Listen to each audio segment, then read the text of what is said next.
नमस्कार, स्वागत है आपका हमारे चैनल 4 जागेंद्र मिश्रा में।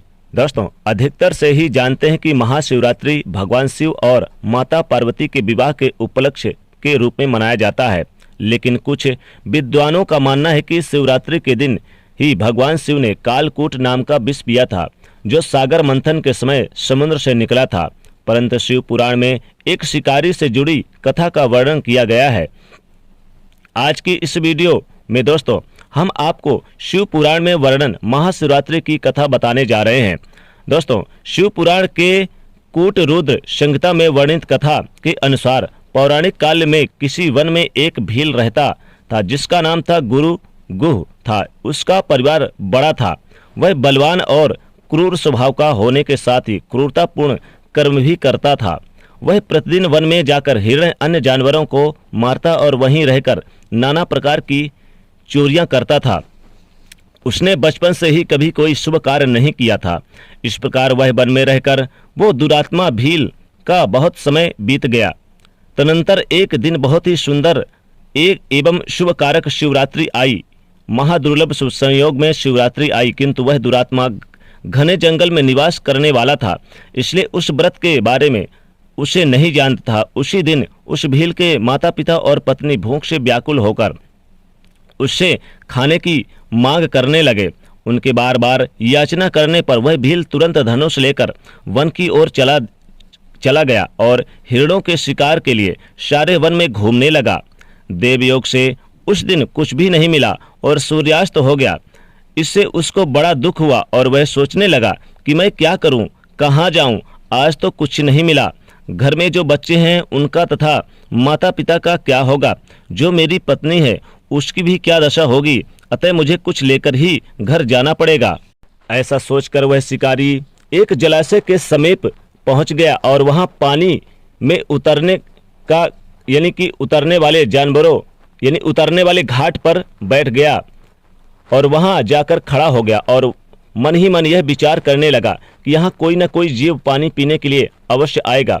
उसी को मारकर साथ लेकर सरलता पूर्वक घर जाऊंगा। ऐसा निश्चय करके वह एक बेल पत्र के पेड़ पर उसी घाट के किनारे चढ़ गया और वह जलाशय जल साथ लेकर बैठ गया। ऊपर पेड़ में जल को भी लेकर बैठ गया। उसके मन में केवल यही चिंता थी कि कब कोई जीव आएगा और कब मैं उसे मारूंगा। इसी प्रतीक्षा में वह पेड़ पर बैठ गया। इस तरह का काफी रात हो गया और वह जब रात का पहला प्रहर आरंभ हुआ तो एक प्यासी हिरण वहां आई, जिसे देखकर उस व्याघ्र को बड़ा हर्ष हुआ और उसने तुरंत उसको मारने के लिए अपने धनुष पर एक बाण तथा संघान किया। ऐसा करते हुए उसके हाथ के धक्के से थोड़ा सा बेलपत्र और नीचे गिर पड़े शिवलिंग पर। उस पेड़ के नीचे शिवलिंग थे, जिसके बारे में वह व्याघ्र को नहीं पता था। इस तरह जल और बेलपत्र से शिव की प्रथम पहर की पूजा संपन्न हो गई। उस पूजा के महत्व से उस व्याघ्र का बहुत सा पाप तत्काल नष्ट हो गया। उधर वहां होने वाली खड़ाहट की आवाज को सुनकर हिरणी के मन में भय ऊपर की ओर देखा भय से, तो व्याघ्र को देखकर वह व्याकुल हो गई और बोली, व्याघ्र तुम क्या करना चाहते हो शिकारी, मेरे सामने सच सच बताओ। हिरणी की बातें सुनकर व्याघ्र ने कहा कि आप मेरे परिवार के आज मेरे परिवार के लोग भूखे हैं, अतः तुमको मारकर मैं उनकी भूख मिटाऊंगा और उन्हें तृप्त करूंगा। व्याघ्र का वह दारुण वचन सुनकर तथा दुष्ट भील को वाण ताने देकर हिरणी सोचने लगी कि अब मैं क्या करूं, कहाँ जाऊं, अच्छा कोई उपाय सोचती हूँ। ऐसा विचार कर हिरणी बोली, व्याघ्र मेरे मांस से तुमको सुख होगा। इस अनर्थकारी शरीर के लिए इससे अधिक महान पुण्य क्या कार्य और क्या हो सकता है। उपकार करने वाले जीव को इस लोक में जो पुण्य होता है उसको 100 वर्षों में भी वर्णन नहीं किया जा सकता। परंतु इस समय मैं और मेरे बच्चे मेरे आश्रम में ही है। इसमें मेरे बच्चे मेरे आश्रम में हैं और मैं उन्हें अपने बहन को अथवा स्वामी को सौंपकर लौट आऊंगी। व्याघ्र तुम मेरी इन बातों पर विश्वास करो, गलत ना समझो। मैं फिर तुम्हारे पास लौट आऊंगी, क्योंकि सत्य से ही धरती टिकी है, सत्य से ही संपूर्ण विश्व टिका है। समुद्र अपनी मर्यादा में स्थित है और सत्य से ही इन झरनों से जल की धाराएं गिरती रहती है। सत्य में ही सब कुछ स्थित है। हिरण्य के ऐसा कहने पर जब व्याघ्र ने उसकी बात नहीं मानी, तब उसने अत्यंत विस्मित एवं भयभीत होकर बोली, व्याघ्र सुनो, मैं तुम्हारे सामने ऐसी शपथ खाती हूँ जिसके पर जाने पर मैं अवश्य तुम्हारे पास लौट आऊंगी। ब्राह्मण यदि वेद बेचे और 3 काल का संध्या बंधन ना करे तो उसे जो पाप लगता हो, पति के आज्ञा का उल्लंघन करने के उपेक्षा के अनुसार कार्य करने वाली स्त्रियों को जिस पाप की प्राप्ति होती है, उस किए हुए उपकार को ना मानने वाले, भगवान शंकर से विमुख रहने वाले तथा विश्वासघाती तथा छल करने वाले लोगों को जो पाप लगता है, उसी पाप से मैं भी लिप्त हो जाऊं यदि मैं लौट कर ना आऊं। इस तरह अनेक शपथ खाकर जब हिरणी चुपचाप खड़ी हो गई, तब उस व्याघ्र को उस पर विश्वास करके कहा कि अच्छा, अब तुम अपने घर को जाओ। जब वह वहां हिरणी बड़े हर्ष के साथ पानी पीकर अपने आश्रम मंडल में गई, इतने में रात का वह पहला पहर व्याघ्र के जागते जागते बीत गया। तब उस हिरणी की बहन दूसरी हिरणी, जिसकी पहली में स्मरण किया था, उसी की राह देखती हुई जल पीने के लिए वहां आई। उसे देखकर भील ने स्वयं को तरकस से खींचा बाण और संधान करने के लिए पुनः पहले की भांति भगवान शिव के ऊपर जल और बेलपत्र गिरे। उसके द्वारा महात्मा शंभु की दूसरी पहर की पूजा संपन्न हो गई। महादेव की पूजा संपन्न हो गई, क्योंकि शिवलिंग पर उसके कुछ बेलपत्र और जल की धाराएं गिरी, तो ये दूसरी पहर की पूजा थी। व्याघ्र के लिए शुभदायिनी बन गई। हिरणी ने उसे बाण खींचते देखकर पूछा, वंचर, तुम यह क्या कर रहे हो? व्याघ्र ने पूर्वत उत्तर दिया, मैं अपने भूखे कुटुंब को तृप्त करने के लिए तुझे मारूंगा। यह सुनकर वह हिरणी बोली, मेरा देह धारण सफल हो गया, क्योंकि इस अत्यंत शरीर के द्वारा उपकार होगा, परंतु छोटे छोटे बच्चे घर में हैं, अतः मैं एक बार जाकर उन्हें मैं अपने स्वामी को सौंप दो, फिर तुम्हारे पास लौट आऊंगी। हिरणी की बात सुनकर व्याघ्र बोले, मुझे तुम्हारी बात पर विश्वास नहीं है, मैं तुम्हें मारूंगा, इसमें संचय नहीं है। व्याघ्र की बातें सुनकर हिरणी भगवान विष्णु की शपथ खाती है कि बोली, व्याघ्र, जो कुछ मैं कहती हूँ उसे सुनो। यदि मैं लौट कर ना आऊं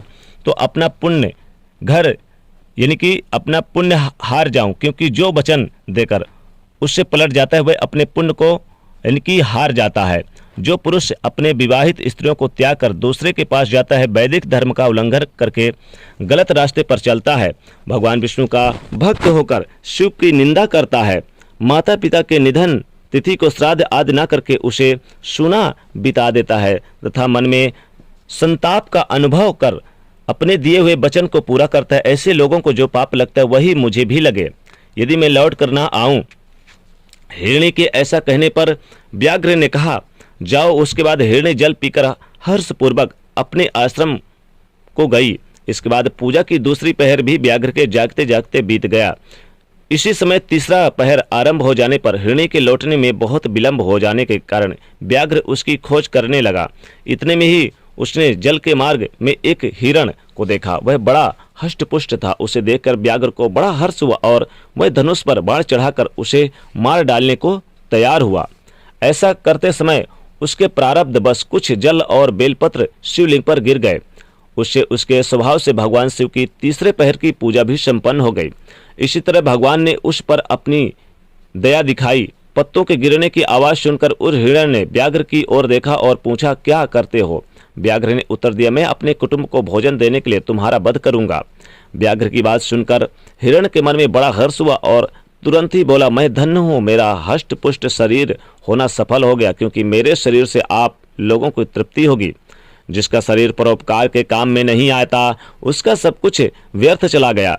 जो यानी कि सामर्थ्य रहते हुए भी किसी का उपकार नहीं करता, उसकी वह सामर्थ्य व्यर्थ चली जाती है तथा वह परलोक में नरक मार्ग में होता है, परगामी होता है। और परंतु एक बार मुझे जाने दो, मैं अपने यानी कि बच्चों को और उनकी माता को ये कह के आ जाऊंगा, उन्हें सौंप कर आ जाऊंगा, उन्हें सांत्वना देकर आ जाऊंगा, सबको धीरज बंधाकर यहाँ लौट आऊंगा।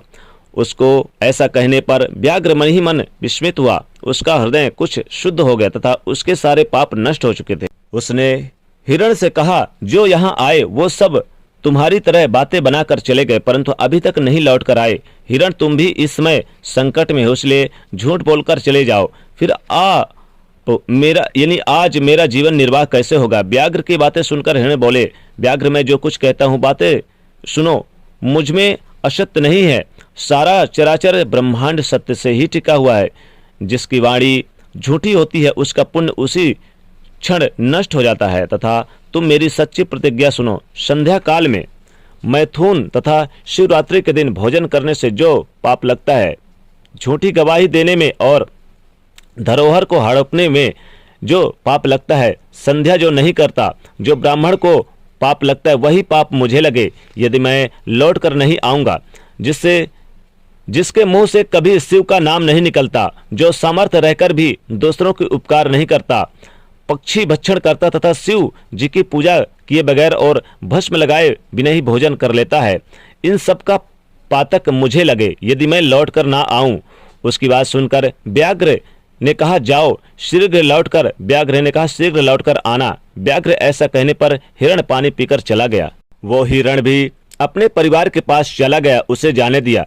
थोड़ी देर बाद वो कुछ सोच ही रहा था कि अभी तक वो लोग नहीं आए। इसके बाद थोड़ी देर बाद वह देखा कि हिरण सह परिवार शिकारी के समस्त उपस्थित हो गए ताकि उनका शिकार कर सके। किंतु जंगली पशु की ऐसी सतता और सात्विकता, एक सामूहिक प्रेम भाव देखकर शिकारी को बड़ी ग्लानि हुई। उसके नेत्रों से आंसू बहने लगे। वह हिरण के परिवार को न मारकर शिकारी ने अपने कठोर हृदय को जीव हिंसा से हटा दिया और सदा के लिए कोमल एवं दयालु बन गया। देवलोक की समस्त देवता समाज भी इस घटना को देख रहे थे। घटना की परिणित होते ही देवी देवताओं ने पुष्प की वर्षा की। तब शिकारी एवं उस हिरण के परिवार को मोक्ष की प्राप्ति हो गई और महादेव का दर्शन हुआ। भगवान भोलेनाथ पार्वती माता के साथ उसे दर्शन दिए और मोक्ष की प्राप्ति भी कर दिए। इसी तरह से दोस्तों अनजाने में ही शिकारी का महाशिवरात्रि का व्रत हो गया और उसे मोक्ष की प्राप्ति हो गई। दोस्तों यह कथा आपको कैसी लगी हमें कमेंट में जरूर बताइएगा और महादेव की कृपा प्राप्त करने के लिए इस वीडियो को आप ज्यादा से ज्यादा शेयर अवश्य करिएगा ताकि महादेव की कृपा प्राप्त हो। भगवान शिव के भक्त हैं तो कमेंट में जरूर लिखे हर हर महादेव और एक लाइक तो जरूर बनता है और चैनल को सब्सक्राइब भी करिएगा। हर हर महादेव।